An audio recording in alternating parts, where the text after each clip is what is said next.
కొన్ని పత్రికలు, కొన్ని మీడియా ఛానల్స్ చెప్పేటటువంటి మాటలు వింటుంటే దానికి చెప్పవలసిన వాళ్ళు సమాధానం చెప్పడాలా?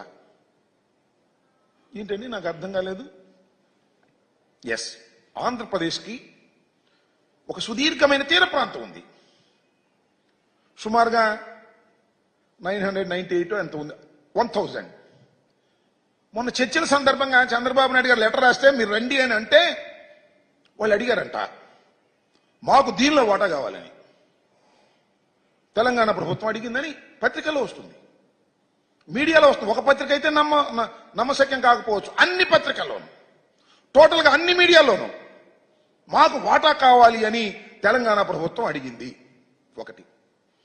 రెండవది, తిరుమల తిరుపతి దేవస్థానం బోర్డులో వాటా కావాలి అడిగింది. బోర్డులో అంటే మెంబర్లు వేయడానికి. సరే, దట్ ఇస్ పొలిటికల్ దేశం. ఆదాయంలో కూడా 48% కావాలి, మీరు 52 తీసుకోండి, మాకు 48 ఇవ్వండి అని అడిగింది అనేటువంటి మాట. అంతేకాదు, మనకు పోర్ట్స్ ఉన్నాయి కదా ఈ తీర ప్రాంతంలో, ఈ అన్ని పోర్ట్స్లోనూ వాటా కావాలని అడిగింది అని. మరొకటి, కృష్ణా జలాల్లో కూడా మాకు అన్యాయం జరిగింది, మాకు వాటా కావాలి అని అడిగిందని. ఈ 4 కూడా చాలా విపరీతమైన ప్రచారం జరిగాయి. దానితో పాటు అతి కీలకమైంది పోలవరం ప్రాజెక్టు నిర్మాణానికి విభజన చట్టంలో పెట్టినటువంటి 7 మండలాల్ని విభజన చట్టం ప్రకారం మన రాష్ట్రానికి కలిపేశారు. ఆ 7 మండలాల్ని వెనక్కి ఇచ్చేయమన్నారంట. ఇచ్చేయమన్నారు వాళ్ళ కోరికలు. చిత్రం ఏంటంటే, ఒక పత్రికలో హిందూ, మీ అందరికీ తెలుసు, దీనిలో ఇవాళ వచ్చింది ఏంటంటే, Naidu Revanth agrees to transfer 5 panchayats to TG. ఇది నాయుడు అంత రేవంత్ ఇద్దరు కలిసి సమావేశంలో 5 గ్రామాలను తిరిగి తెలంగాణకు ఇవ్వడానికి అంగీకరించారు చంద్రబాబు నాయుడు గారు. What is this? దీనికి సమాధానం చెప్పగలరా? వార్తలు ఈ విధంగా పుంఖాలుగా వస్తున్నప్పుడు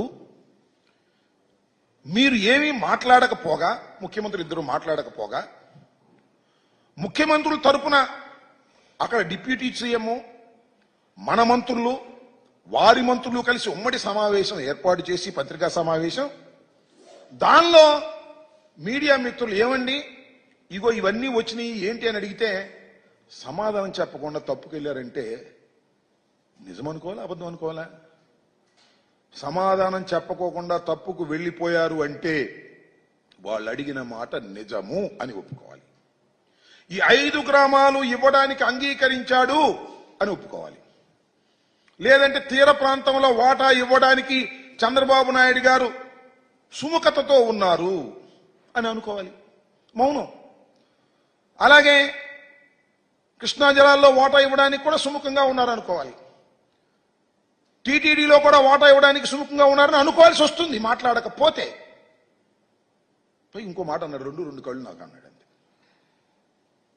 తెలంగాణ, ఆంధ్ర 2 నా కళ్ళు. నేను ఆంధ్రప్రదేశ్కు ముఖ్యమంత్రి అయినప్పటికీ కూడా 2 నాకు 2 కళ్ళు లాంటివి అన్నాడు. అంటే సమానంగా చూసుకుంటానేగా. ఏంటిది నాకు అర్థం కాల. ఆ సందర్భం ఏమిటి? అఫ్ కోర్స్ మీ తెలంగాణలో మీ పార్టీ ఉండొచ్చు, దాన్ని మళ్ళీ బతికించుకోవడం కోసమో, దాన్ని మళ్ళా రివైవ్ చేసుకోవడం కోసమో మీరు తెలంగాణ కోరేటటువంటి అసంబద్ధమైన కోరికలకు అంగీకరిస్తారా? అంగీకరించరా? అంగీకరిస్తారో అంగీకరించో చెప్పాలి కదా.